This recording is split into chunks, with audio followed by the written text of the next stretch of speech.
Olá pessoal, estamos começando mais um Alma Livre Cast, mais um podcast sobre espiritualidade de forma universalista. Aqui quem vos fala é o João e hoje eu vou falar com vocês sobre Israel, Palestina, guerra, karma, energia, reencarnação e como que as situações podem ser um pouco mais complexas do que a gente imagina, né?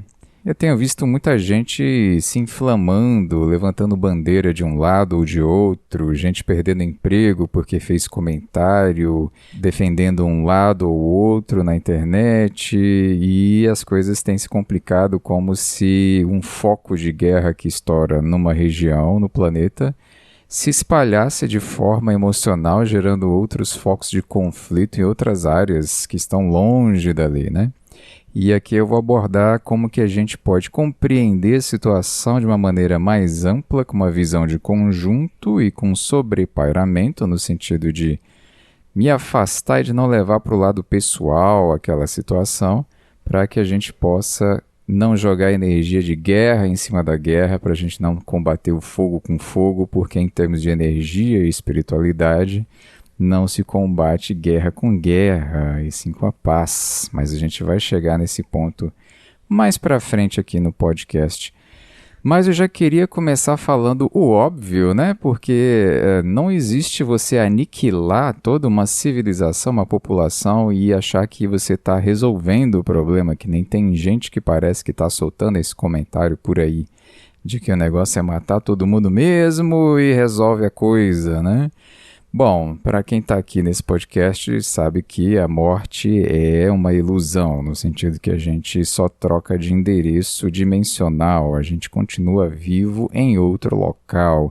E essa coisa da morte como solução do problema passa longe de resolver. Eu vou matar a pessoa para resolver o problema. Ih, rapaz!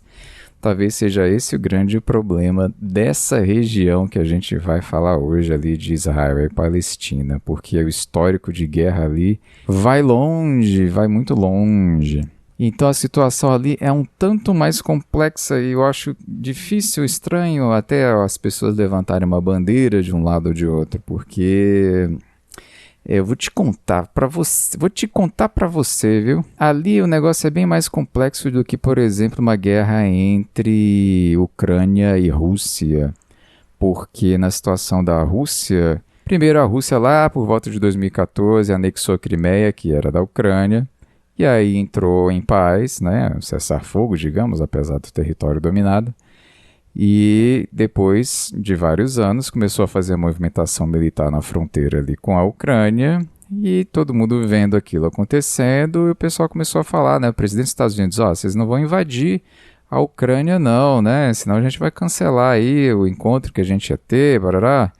E o Vladimir Putin lá, não, nós estamos fazendo os exercícios, aqui ninguém vai invadir não, né, e tal. Aí passa um tempo, invade a Ucrânia, com o discurso de que a Ucrânia não deveria ter deixado de ser parte da Rússia. E você percebe que na cabeça do Vladimir Putin ele está se referindo mais à União Soviética antiga do que à Rússia, né? E nisso há relato de soldados russos que ligavam para os seus familiares e diziam que realmente achavam que estavam no exercício militar e que não sabiam que estavam entrando numa guerra nessa história toda. Então fica um pouco mais fácil você ver quem que está começando a guerra nessa história, né?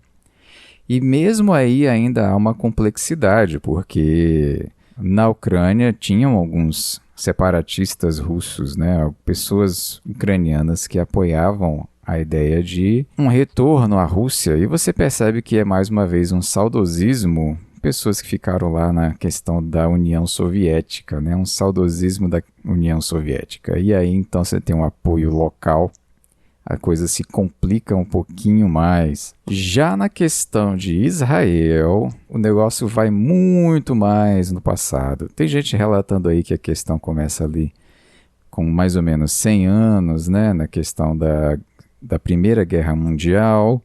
Mas eu vou um pouquinho mais longe antes de falar dessa questão, porque ali vou falar de Jerusalém, vou pegar só Jerusalém para dar de exemplo, porque é a cidade sagrada, cheia de problemas durante a história, né? Durante sua longa história, Jerusalém foi destruída pelo menos 2 vezes, sitiada 23 vezes, atacada 52 vezes e capturada e recapturada outras 44 vezes. A parte mais antiga da cidade foi estabelecida no 4º milênio antes de Cristo. Esse trechinho que eu li aqui é um trechinho do Wikipedia, para você perceber que o histórico ali de conflito vem mais de 3.500 anos antes de Cristo. Então você põe aí uns 5.000, 6.000 anos atrás, o negócio começa ali. E aí a gente já pode começar a falar de karma nessa situação do conflito ou das guerras. Mas eu ainda vou falar mais da questão histórica antes de entrar nessa questão do karma. Então, voltando a essa questão do final da Primeira Guerra Mundial, quem estava ali na Primeira Guerra Mundial combatendo era o Império Otomano naquela região, né, junto com o Império Alemão, e eles perderam a guerra, e nisso o território do Império Otomano foi repartilhado.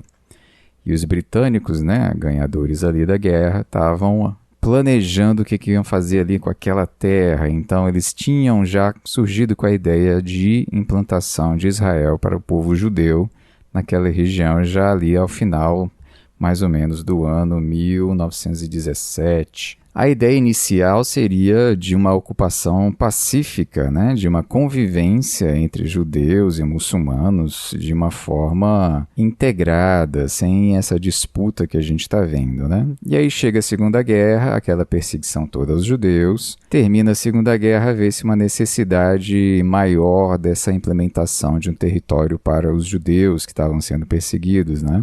E aí, em 1948, guerra árabe-israelense na região estabelece Israel. Jerusalém fica partida no meio, Jerusalém que é a capital de Israel. Metade fica para Israel e outra parte ali fica para Jordânia, hoje como Cisjordânia. Daí, guerra em 1967, Israel conquista o resto ali de Jerusalém, e aí Jerusalém está toda sob controle de Israel hoje em dia. Porém, a comunidade internacional rejeita a anexação de Jerusalém completa como ilegal e trata Jerusalém Oriental como território palestino ocupado por Israel. Por isso, houve uma resolução do Conselho de Segurança da ONU que oficializou a retirada das embaixadas estrangeiras de Jerusalém. E aí elas se localizam em Tel Aviv, apesar de Jerusalém continuar sendo a capital de Israel.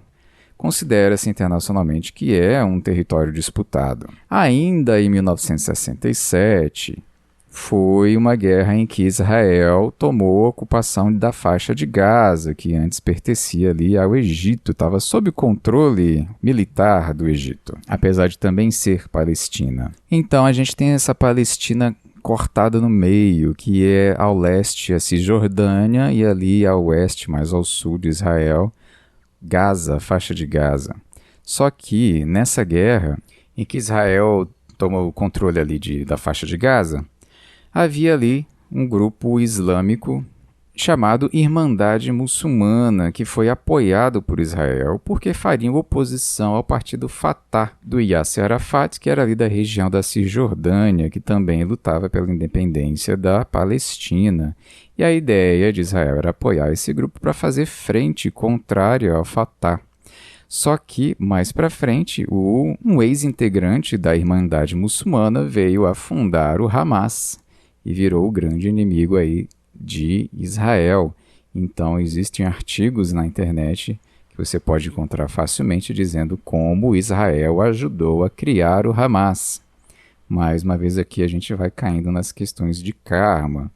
E tem uma coisa bem complicada por trás disso tudo, que é um argumento do pessoal que levanta mais a bandeira da Palestina, no sentido de que a atitude de criar Israel do jeito que foi criado é uma atitude colonizadora, de assentamento, que você não perguntou, não pediu opinião das pessoas que já moravam lá, se elas concordavam com essa chegada, essa ocupação, né? E foi tudo sendo estabelecido através de guerra atrás de guerra. No fundo, é como se fosse ainda uma cicatriz aberta da Primeira Guerra Mundial ali, né? De disputa de terras e de conflito entre culturas, e tem alguns agravantes por trás disso aí. A questão religiosa no meio, né?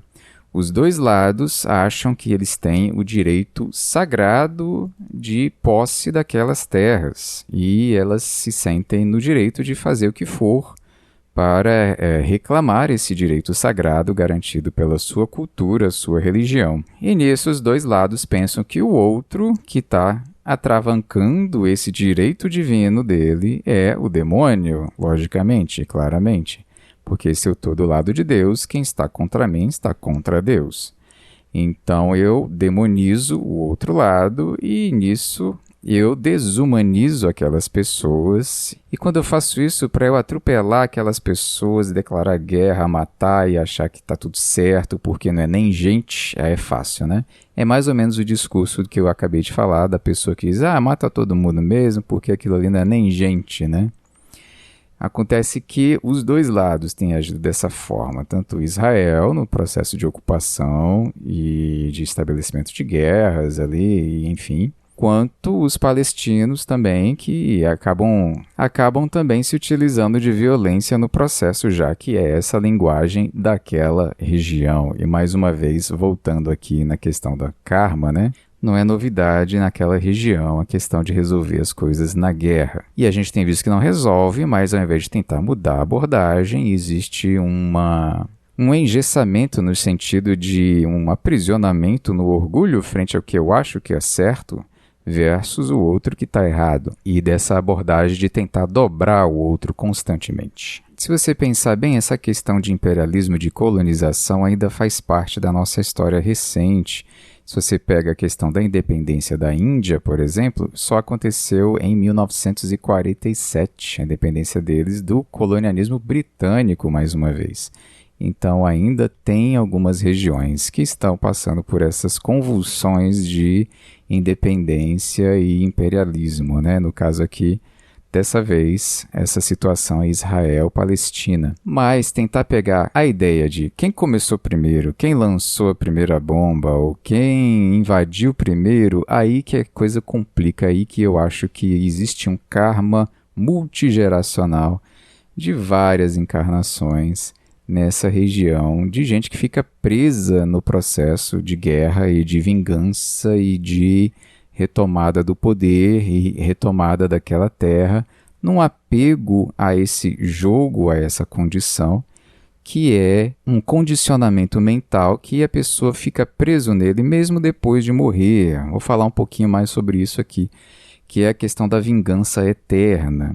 Levando em consideração que eu falei antes aqui de que conflitos acontecem naquela região desde 3.500 a.C.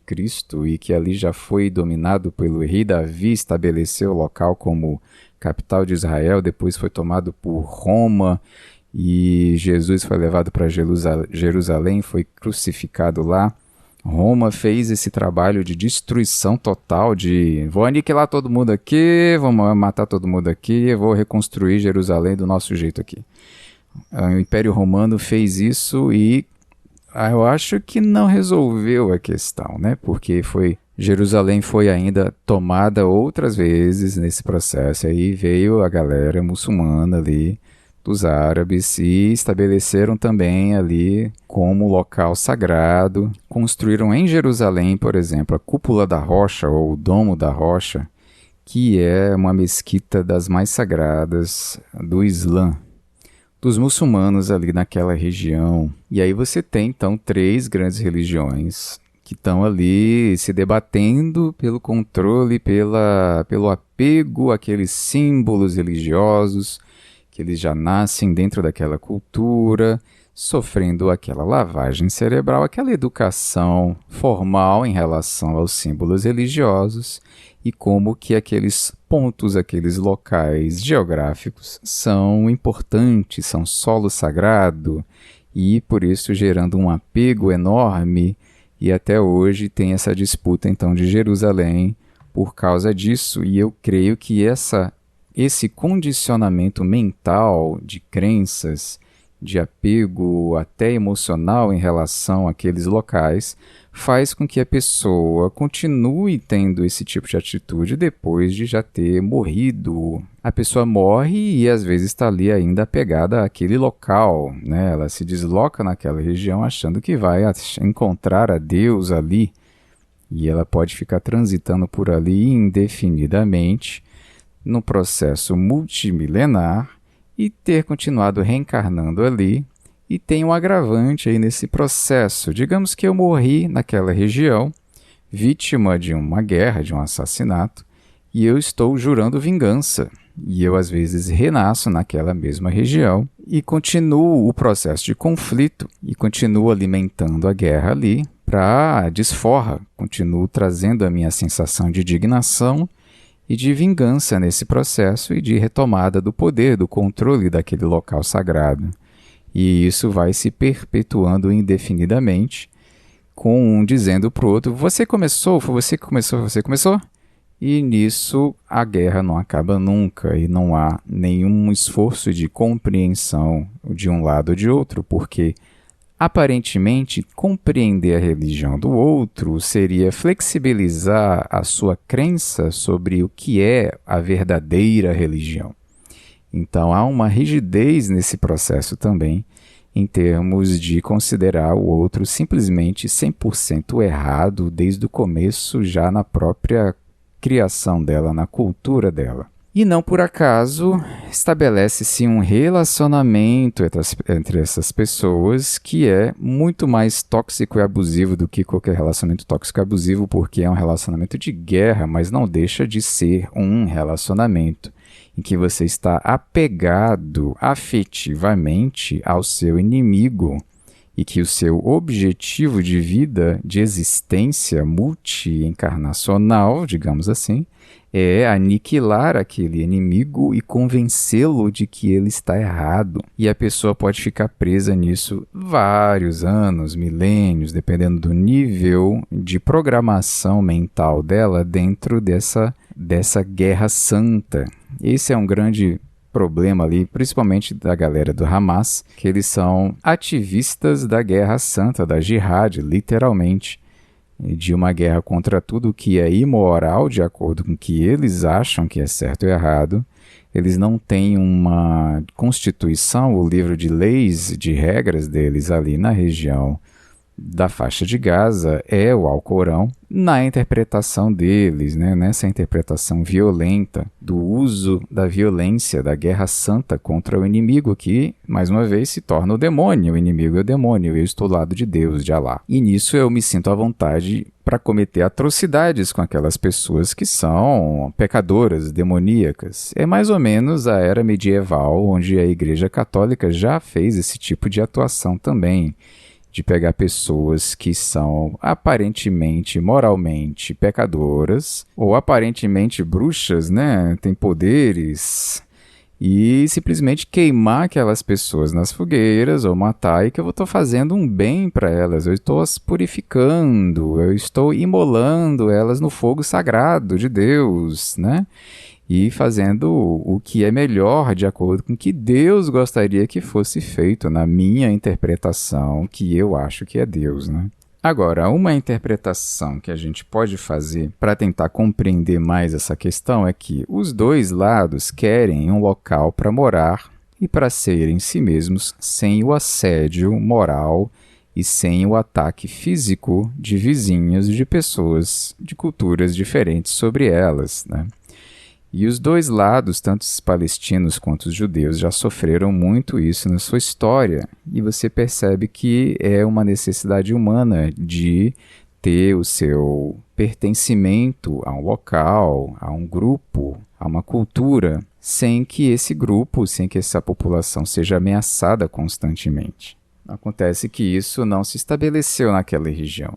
Eu acho que uma ideia que seria interessante de se estabelecer para começar a plantar uma ideia de paz e de compreensão seria um esforço em compreender e de celebrar a diferença de cultura, de celebrar o outro, do árabe celebrar ali o hebraico, de você conseguir trazer um pluralismo cultural de apreciação, mesmo que não seja no sentido de adotar as práticas religiosas do outro, mas de reconhecer, de mostrar que eu valido a existência dessa sua prática que é diferente da minha, sem antagonismo, sem animosidade, com amizade, com fraternidade. E isso seria necessário estabelecer pelo governo práticas de celebração conjunta de momentos ou até de feriados em que tentaria-se encontrar nos dois lados pontos em comum de relacionamento com o sagrado, de valores humanos, de celebração ali das questões de família, da amizade, da fraternidade, da amorosidade, para cada vez mais gerar um senso de percepção de que o outro não é tão estranho a mim, de que o outro não é um demônio lá fora querendo me destruir, que o outro não é um alienígena que ameaça a minha existência, e de promover cada vez mais essa aproximação. Porém, não é esse tipo de situação que acontece lá, que há muito tempo, mesmo nos momentos de paz, a tensão é constante, né? A coisa de vigília desse inimigo e de desconfiança é o padrão. Então, enquanto houver esse padrão, não vai ser possível trabalhar com a energia da paz nessa região. E isso que eu estou querendo propor também para a galera que está ouvindo aqui o meu podcast. A vibração da guerra, de alimentar quem está certo e quem está errado, é jogar gasolina em cima do fogo, né? É lutar guerra contra guerra, é promover a guerra, basicamente. Então, não se combate energeticamente falando a guerra com a guerra, a gente só combate com a paz. Mas nisso a gente precisa ter essa audácia, essa ousadia de tentar trazer essas ideias que eu acabei de colocar aqui, de aproximação, de ver o que existe de comum, de celebração da diversidade e de reconhecimento da humanidade do outro. É claro que a situação é um pouco mais complexa agora, ainda mais nesse estado de guerra que foi deflagrada recentemente pelo ataque do Hamas dentro de Israel, que inclusive eles capturaram, sequestraram pessoas e levaram como reféns. E essas pessoas estão como reféns dentro da faixa de Gaza neste momento, e é difícil, a gente não está no momento em que haja espaço para esse tipo de proposta que eu acabei de falar. A gente está no momento de guerra mesmo, mas é porque perdeu-se a janela de oportunidade de tentar estabelecer qualquer tipo de ação que promovesse paz. Porque a paz não é um cessar-fogo, não é um documento assinado. É realmente uma semente plantada e regada com todas essas ações que eu estava comentando aqui, de promover essa compreensão da cultura do outro, nem que seja através de educação. Uma ideia, por exemplo, seria promover o estudo da linguagem, do idioma do outro, não no sentido colonizador, mas no sentido de curiosidade e de expansão dessa compreensão do outro. Também não no sentido de conhecer a língua do inimigo, mas realmente de tentar compreender como que o outro organiza o mundo na cabeça dele com uma linguagem diferente, com uma cultura diferente. Porque quando a gente aprende uma segunda língua, a gente está aprendendo a interpretar a vida de uma forma diferente. E isso amplia a nossa compreensão de como o outro interpreta a realidade. Porém, infelizmente, agora a gente está numa situação complexa onde várias pessoas de diferentes nacionalidades estavam presas ali na faixa de Gaza. Não é tão simples assim como mata todo mundo e está tudo certo, porque a pessoa vai morrer e vai estar lá no plano astral alimentando um ódio mortal e vai voltar para cá e reencarna, às vezes reencarna inclusive na família da pessoa que foi o assassino dela, e o conflito se perpetua ali eternamente. E aí ela tem um ódio gratuito àquele familiar, ela não sabe explicar de onde que vem.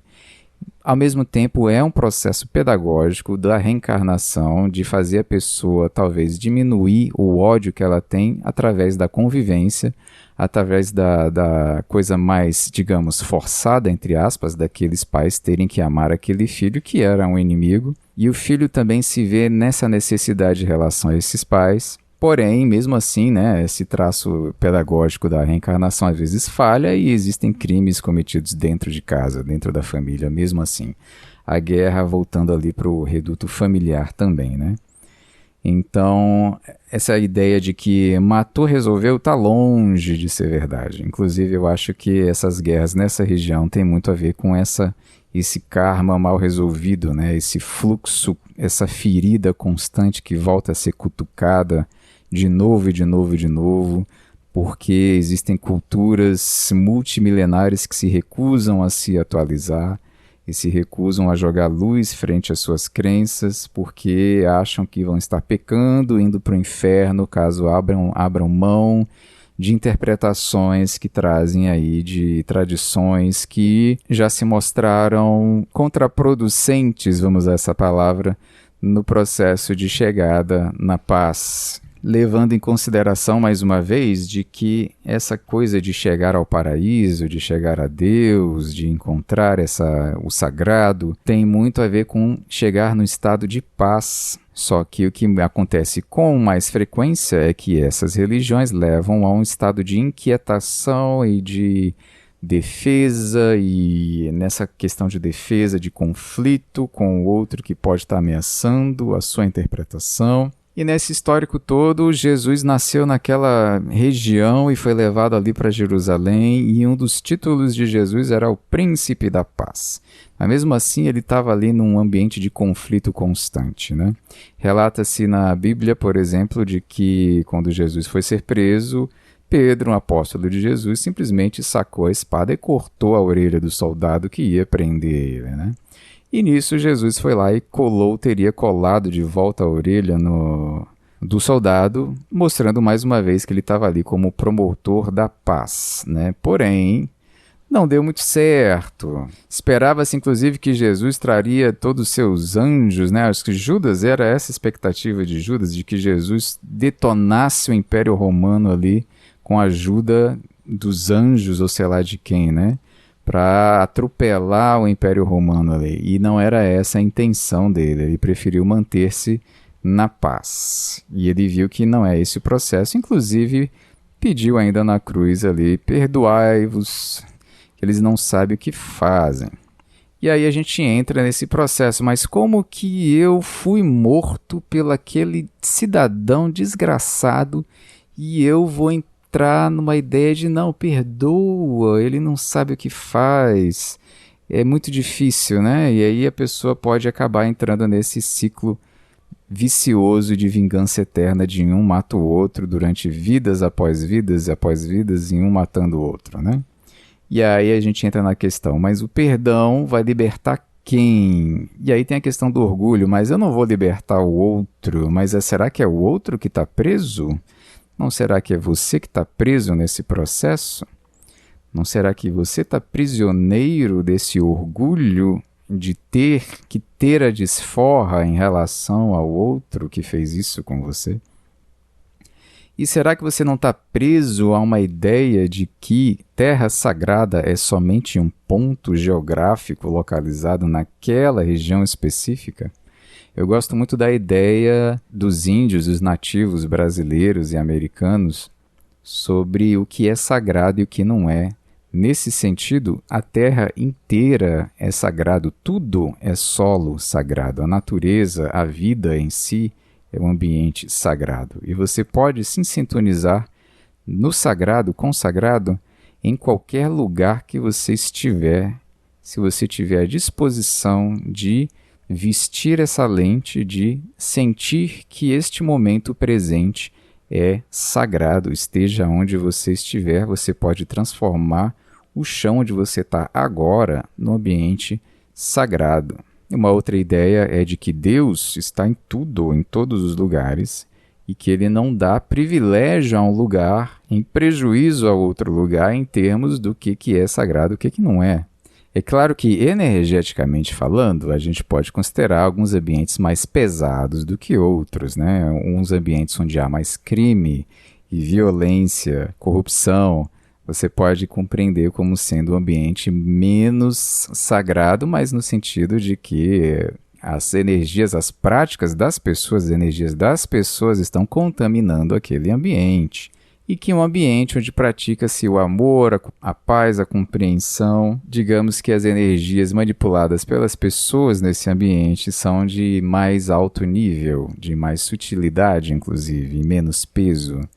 Porém, nenhum ambiente está isento dessa energia imanente, essa energia sutil que seria do todo, do universo, do todo que está em tudo, né? Que é a energia primordial que permeia a tudo e a todos, que é o fluxo vital de tudo. E a gente pode sim se sintonizar com essas energias em qualquer lugar. Então a minha proposta é que a gente possa vibrar energias positivas de paz para que melhor aconteça naquela região de Israel e Palestina, que é complexo, virou um xadrez complicadíssimo ali, que não é simples de definir o que vai acontecer, mas a gente põe nas mãos de Deus, de certa forma, para que as coisas se encaminhem e comecem a limpar de uma forma mais tranquila para todos os envolvidos na situação ali e que a gente possa não jogar gasolina nessa fogueira, que a gente possa observar. É claro que é difícil ficar tranquilinho vendo imagens horríveis do que tem acontecido por lá, mas é importante a gente também não tomar para o lado pessoal, não tomar partido e não achar que eu estou envolvido naquela guerra também,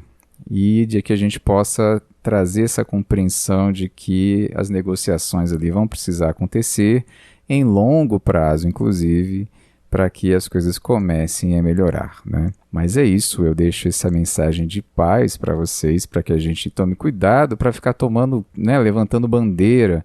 Mídia social é um problema por causa disso. Parece que o problema de todo mundo tem que ser o seu problema também. As mídias sociais chegam para você e mostram assim, ó, você tem que se indignar com isso aqui, ó. Isso aqui, você tem que ficar mal com isso aqui, você tem que fazer alguma coisa por causa disso aqui, isso aqui não é possível, é absurdo. Cuidado com esse tipo de manipulação emocional que as mídias sociais têm a capacidade de fazer com a gente. A gente não tem que comprar todos os problemas que aparecem no mundo. Tem muita gente lidando com aquilo ali, da área da política, internacional. Então, assim, as coisas estão acontecendo, né? Eu não preciso jogar a minha emoção e mobilizar mais gente na internet para jogar mais emoção e ficar mais desequilibrado e ficar mais problemático e criar uma guerra onde eu tô por causa dessa situação também, né? Vamos tentar vibrar na paz. Essa é a minha mensagem. Então eu deixo aqui um abraço para vocês e até a próxima.